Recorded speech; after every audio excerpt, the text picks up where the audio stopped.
Welcome, dear friend, and a profound thank you for choosing to rest your mind with us for a while. We have prepared a story spun from sea mist and soft light, a gentle tale crafted with the simple hope of being a warm, comforting blanket for your thoughts, helping you to find that peaceful path towards slumber. If, as you journey into this gentle cove, you feel a sense of contentment, you are most welcome to lend your support by liking this story and subscribing to our channel, and perhaps leaving a kind word before you drift away. Tonight, we will be visiting the Cove of Soft Hues, a place where the world is softened by a gentle sea mist, and the only sound is the sighing of a placid sea.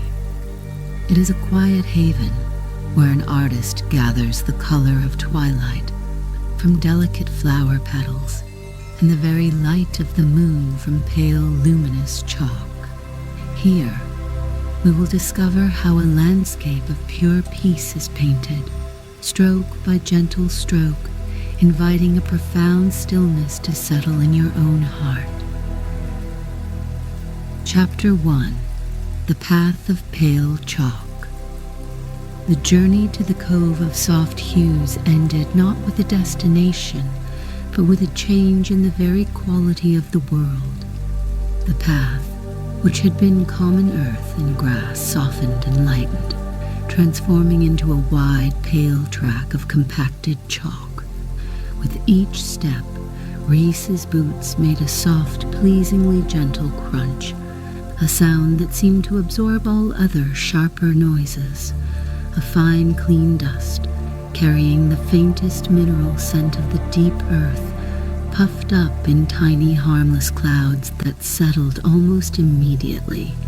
It was the first indication that this place operated by different, quieter rules. A deep sense of peace began to settle in Reese's chest, a feeling of having finally left the hurried world behind.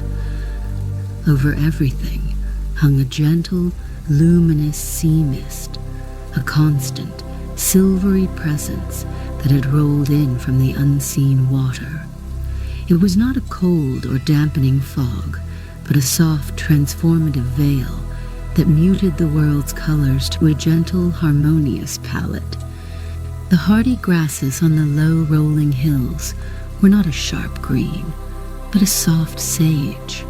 The sky, glimpsed through the thinnest parts of the mist, was not a brilliant blue, but the pale, gentle color of a robin's egg. It was as if the entire landscape had been rendered in the most delicate watercolors, every edge softened, every hue hushed.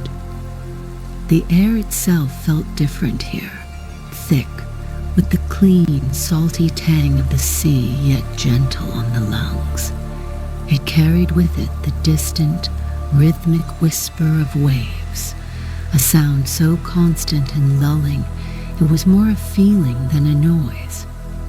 It was the slow, steady breath of the world, a timeless rhythm that invited one's own breathing to deepen and slow in sympathy.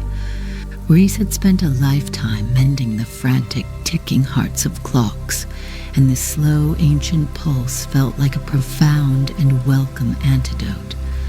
The tension that always lived between Reese's shoulders began to feel a little less solid, a little more like the mist itself. The chalk path wound its way gently downward, following the curve of a low hill. It was bordered not by fences, but by soft mounds of sea thrift, their pale pink blossoms like small, gentle cushions against the whiteness of the ground. Reese bent down, touching one of the flowers. Its petals were surprisingly sturdy, yet soft, and held tiny, perfect beads of mist upon their surface. It was a small, simple perfection, a quiet detail in a landscape made entirely of such details. There was nothing here that shouted for attention, nothing that demanded to be noticed. Everything simply was, existing in a state of tranquil, understated beauty. As the path leveled out, the cove itself came into view. It was a serene crescent of pale, chalky sand nestled between two low, sweeping cliffs of the same soft white material. The cliffs were not jagged or imposing, but had been smoothed and rounded by eons of gentle wind and water, their faces soft and yielding. The sea that lapped at the shore was a placid, deep teal, its surface calm and glassy, the waves collapsing with a soft sigh rather than a crash. A few gulls wheeled far overhead, their cries softened and made distant by the enveloping mist. Reese walked to the water's edge, the chalk path giving way to damp, firm sand. The air was cooler here and smelled deeply of salt and wet minerals. The profound quiet of the place was its most powerful feature. It was a silence filled not with emptiness, but with the gentle, living sounds of the natural world. The sighing sea, the distant birds, the soft whisper of the breeze moving through the grasses on the cliffs above. It was a place designed for listening, for feeling, for simply being. There, nestled into the base of the far cliff, almost a part of the landscape itself, was a long, low building. It was constructed of wood that had been bleached to a soft silver by the sun and salt, its walls formed of pale, smooth clay that mirrored the color of the chalk. A thin ribbon of smoke, the color of hearth-warmed air, rose from a small chimney, unfurling slowly into the mist before disappearing. It was a sign of quiet, gentle life, a promise of warmth and shelter. With a heart that felt calmer than it had in years, Reese began to walk towards it. The door was a simple plank of silvered wood, with a smooth, sea-worn piece of driftwood for a handle. As Reese approached, it opened with a soft creak, and a figure stood silhouetted in the warm, dim light within. There was no hurried greeting, no questioning gaze, just a quiet presence. The figure, who could only be Bastian the artist, simply stood aside, a silent, gentle gesture of welcome, inviting Reese out of the soft, cool mist and into the warmth of the workshop. The air that flowed out carried the most wonderful scent of warm herbs and something rich and earthy, like honey and oil. Chapter 2. The Workshop of Muted Hues. Stepping inside the workshop was like entering the heart of the cove's tranquility. The air was warm and smelled wonderful, a complex and deeply comforting blend of scents. There was the faint, sweet perfume of drying flowers and herbs hanging in bunches from the low wooden rafters, the rich, nutty aroma of linseed oil, and the clean, earthy scent of the clay walls themselves. The space was filled with a soft, warm light that seemed to emanate not from a single source, but from the very atmosphere of the room, supplemented by the gentle, misty daylight filtering through a few wide, low windows. The workshop was a single long room, meticulously arranged, yet appearing entirely natural. Along one wall, dozens of shelves made from smooth silvered driftwood held a breathtaking collection of glass jars. Each jar was filled with a finely ground powder, a spectrum of the most gentle and muted colors imaginable. There were soft rosy pinks, pale earthy ochres, gentle sage greens, and every shade of soft blue and violet, from the palest periwinkle to the deepest indigo. They looked like captured moments of the cove's changing light, a library of quietude. Bastian, the artist, moved with a slow, deliberate grace that seemed perfectly in tune with his surroundings. He was a quiet figure, his presence gentle and unassuming. He gestured for Rhys to sit on a low, sturdy stool near a small clay hearth where a few embers glowed with a soft orange light. Without a word, he poured hot water from a kettle into a simple ceramic mug containing a few pale, dried blossoms and handed it to Rhys. The steam that rose from it carried the calming, apple-like scent of chamomile, and the warmth of the mug seeped into Rhys's chilled hands, a small, profound comfort. Rhys sat and sipped the tea, simply observing the quiet rhythm of the workshop. Bastian was not idle, but his work was so unhurried it felt like a form of rest.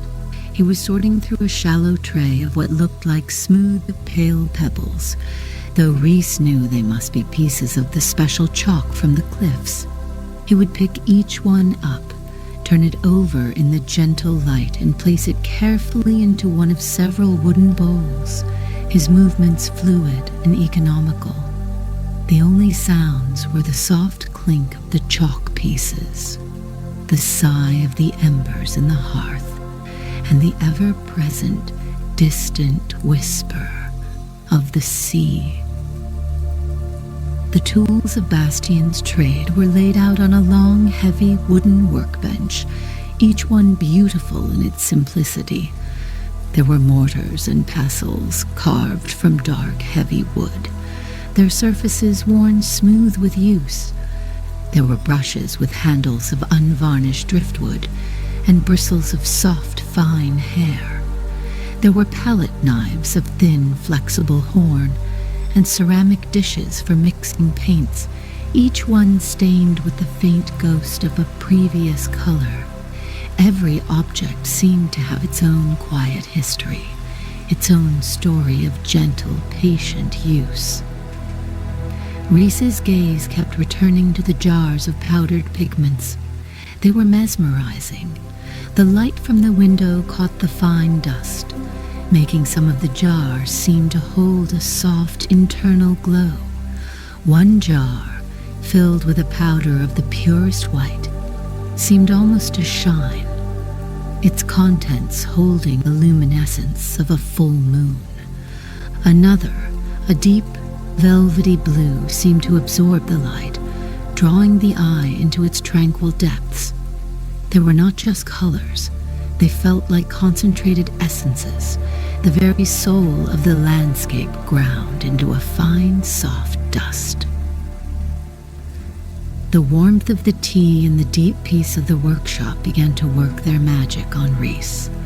The tightly wound spring of anxiety that had lived inside for so long began to gently, slowly unwind. The need to measure, to calculate, to anticipate the next second simply dissolved in the quiet, timeless atmosphere of this place. Here, time was not a frantic ticking, but the slow settling of dust motes in a beam of light, the gradual cooling of a cup of tea, the patient sorting of chalk. When Rhys finished the tea, Bastian looked up from his work and gave a small, slow smile. It was a smile of pure, uncomplicated kindness, one that expected nothing and offered everything. He rose and walked to the workbench, picking up a shallow, empty basket woven from pale reeds. He held it for a moment, then gestured with his head toward the door, where the world outside was beginning to deepen into the soft purple hues of twilight. It was another silent invitation, a chance to be part of the next slow, quiet step in his gentle art. Rhys stood, feeling lighter and more at ease than they could ever remember being, and followed him out into the coming dusk. Chapter 3. gathering the blues. The air outside had cooled as twilight began to bleed its soft colors into the sea mist.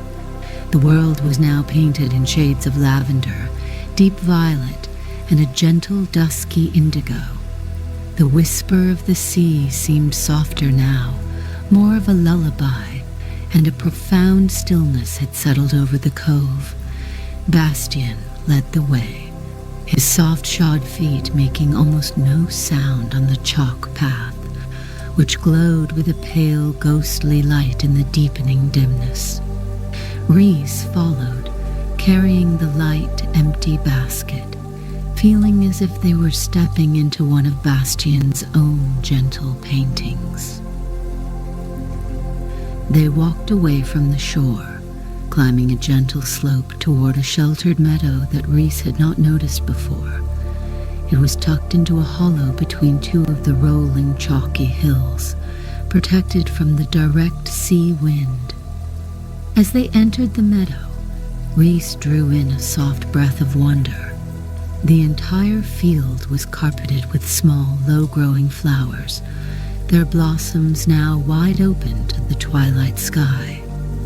They were the deepest, most velvety blue imaginable, the color of the sky just before the first star appears. These were the eventide blooms. The air in the meadow was thick with their faint, sweet perfume, a scent that was deeply calming, with notes of honey and cool night air. Bastien knelt down with his customary unhurried grace, and with a gentle, practiced motion, began to pluck the delicate, fully opened blossoms, placing them carefully into the basket Rhys held. His touch was so light it seemed he was barely disturbing the plants, just gathering the gift of their color. He gestured for Rhys to join him, a simple, encouraging nod. Rhys knelt on the damp, cool grass, the texture soft and yielding beneath their knees. Hesitantly at first, then with growing confidence, Rhys began to pluck the petals. The texture of the blooms was incredible, as soft as the finest fabric, and cool to the touch from the evening air. The task was simple, meditative, and profoundly peaceful. There was only the gentle motion of the hands, the soft scent of the flowers, and the deep, enveloping quiet of the meadow. The repetitive, gentle action soothed the mind, leaving no room for worried thoughts. They worked in a comfortable, companionable silence as the sky continued to darken. The last vestiges of sunset faded, and the deep, star-dusted velvet of true night began to reveal itself through the thinning mist.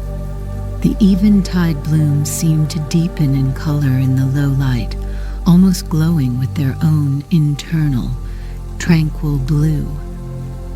It was easy to believe that they truly did hold the essence of this peaceful hour within their very petals. After a time, the basket was full, a soft mound of deep blue, fragrant blossoms. Bastien laid a hand gently on Rhys's arm to signal they were done, his touch light and warm. They stood up, stretching in the cool air, and for a moment they simply stood together, looking out over the sleeping meadow and the pale, misty line of the sea in the distance. A single bright star had appeared directly overhead, its light clear and steady. The world felt ancient, vast, and wonderfully deeply peaceful. The walk back to the workshop was even quieter than the journey out. The path now seemed to shine, its pale chalk catching and reflecting the faint starlight and the gentle glow from the workshop's windows up ahead. The basket of flowers in Rhys's hands felt precious, a harvested piece of the twilight. The scent rising from it was a constant, calming presence. Rhys felt a sense of gentle accomplishment, a quiet joy in having participated, in some small way, in a process so utterly devoid of hurry or stress. Back inside the warm, welcoming light of the workshop, Bastian took the basket and spread the petals carefully on a wide, flat tray, placing it near the gentle warmth of the hearth to dry. He then poured 2 more mugs of the warm chamomile tea, and they sat together again in the quiet comfort of the room. Rhys felt a deep sense of contentment, a physical and mental ease that was entirely new. The simple act of gathering flowers had felt more meaningful than a lifetime of winding clocks to perfect, frantic precision. Here, value was measured in color, in scent, in the peaceful passing of a single twilight hour. Chapter 4. Grinding silence, mixing light. A day passed in gentle quiet, and the deep blue petals of the eventide blooms, laid out on their tray near the hearth, became dry and brittle, their texture now like the most delicate, crisp paper. Their sweet, calming scent, though fainter, still hung pleasantly in the warm air of the workshop. Bastian, judging them ready with a quiet, knowing touch, brought the tray to his long, heavy workbench.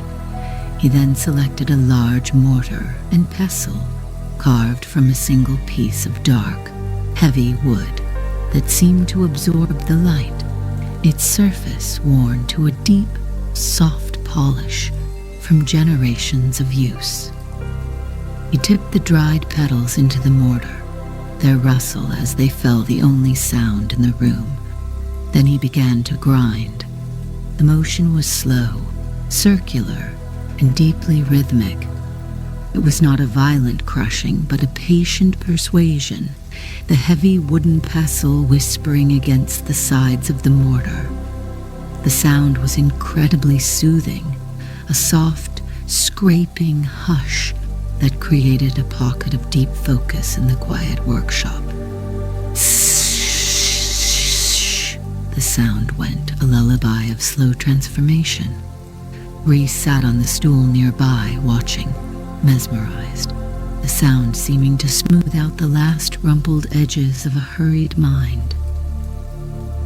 Slowly the crisp petals yielded, breaking down into a fine, fragrant powder of the most magnificent, deep indigo. Bastian paused, tipping the mortar to show Rhys the result, a small mound of concentrated twilight. Note he turned to another bowl, this one containing several pieces of the soft, pale chalk. He selected one, a piece that seemed to hold a particular pearlescent sheen, and began to scrape it with a smooth-edged shell. A fine white powder fell away, shimmering faintly in the soft light from the window, looking like captured moonlight. When he had a small pile of the luminous chalk dust, he added it to the blue powder in the mortar. Then, with the pestle, he began to gently mix them, folding the shining white into the deep blue. The 2 powders combined, the blue becoming a little softer, a little more like a dusky sky, now imbued with that subtle, otherworldly luminescence. The color seemed to be alive, holding both the peace of the twilight flowers and the quiet magic of the moonlit cove. The final ingredient came from a small corked clay jug. Bastian uncorked it, and the rich, nutty, wholesome scent of linseed oil filled the air. He poured a small golden viscous stream of the oil into the center of the powdered pigments. For a moment, it sat there, a perfect gleaming pool of amber in a field of dusky blue. Then, using a palette knife made of smooth, flexible horn, Bastian began to mix. This process was one of true alchemy, a slow, silent dance of incorporation. He folded the powders into the oil, pressing and turning the mixture with patient, deliberate strokes. The dry powder drank in the rich oil, and the substance on the palette knife transformed from a collection of separate elements into a single, unified whole, a thick, smooth, luminous paint. The final color was breathtaking. It was the color of the cove at the most peaceful moment of dusk, yet it held within it a soft, radiant light, a gentle glow that seemed to come from its very soul. Bastien scraped the precious paint from the knife into a small, clean ceramic dish. He held it out for Hues to see. It was more than just paint. It was a distillation of place and time, of patient work and quiet magic. It held the scent of flowers, the feel of the sea mist, the sound of the grinding pestle, and the light of the moon on pale chalk. To look at it was to feel a deep sense of peace settle in the heart. Hues looked from the dish of placid, glowing paint to Bastien's calm, gentle face, and understood that the artist did not just create paintings, he created portable moments of perfect tranquility. Chapter 5. A Landscape of Peace. With the luminous blue paint now ready in its dish, alongside several other pots of soft, earthy colors he had prepared earlier, Bastien turned to a sturdy wooden easel that stood near the largest window. He placed a fresh canvas upon it, a square of tightly stretched fabric that seemed to hold a quiet potential, a peaceful emptiness waiting to be filled. For a long moment, Bastien simply stood before it, his eyes looking not at the canvas, but through the window at the gentle, misty landscape of the cove beyond. He was not just seeing it, he seemed to be listening to it, absorbing its deep, quiet rhythm. Hues watched from the stool, a warm mug of tea held in both hands, feeling a sense of gentle, reverent anticipation. This was the culmination of all the quiet work, the gathering, the drying, the grinding, the mixing. All of it was for this moment, this slow, peaceful act of creation. Bastien selected a brush with a long, slender handle of pale driftwood and dipped it into a pot of soft, misty gray. With a single, fluid, confident stroke, he drew a low, gentle line across the canvas. It was the horizon, the place where the calm sea met the soft sky. Slowly, deliberately, the painting began to emerge. There was no frantic energy, no impassioned flurry of activity. Each brushstroke was laid with the same unhurried grace that Bastien applied to every other task. He worked from the back to the front, first blocking in the sky with a blend of pale grays and the softest blues, perfectly capturing the effect of the light filtering through the sea mist. Then came the sea itself, a deeper teal gray, its surface hinted at with small, gentle strokes that suggested a placid, rhythmic swell. When it came time for the twilight sky, he turned to the new luminous paint. He loaded his brush with the deep, glowing blue and began to lay it across the upper portion of the canvas. It was magical to watch. The paint went on smoothly, and it seemed to carry its own light, lending the painted sky a profound depth and a palpable sense of peace. It was the very color of the eventide blooms, the exact feeling of that tranquil hour in the meadow, now permanently held on the canvas. Bastien painted the low, chalky cliffs with a soft, warm white mixed from the luminous chalk, so they too seemed to radiate a gentle glow. He added the faintest hint of the sea thrift blossoms with a touch of rosy pink. The entire scene was a perfect echo of the world outside the window, yet it was also something more. The painting felt more real in a way, because it contained not just the image of the cove, but the feeling of it. It radiated a deep, abiding calm that the eye could see and the heart could feel. As the final gentle stroke was placed, a tiny fleck of white to suggest a distant, soaring bird, Bastian set his brush down. He stepped back, his head tilted in quiet contemplation. The painting was finished. It sat on the easel, a window into a world of perfect peace, its subtle internal light making it seem to breathe with a slow, gentle life of its own. Rhys gazed at it, utterly captivated. Looking at the painting felt like taking a long, slow, cleansing breath. A profound sense of stillness washed over Rhys, a feeling of deep, settled peace that seemed to emanate directly from the canvas. The tightly wound world of clocks and seconds felt like a story from a different lifetime.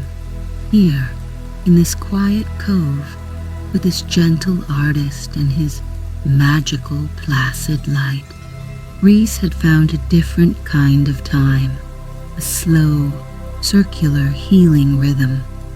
Looking at the soft, glowing landscape on the easel, Rhys felt that same quiet glow ignite within their own heart, a gentle, peaceful light that they knew, with quiet certainty, they would carry with them always.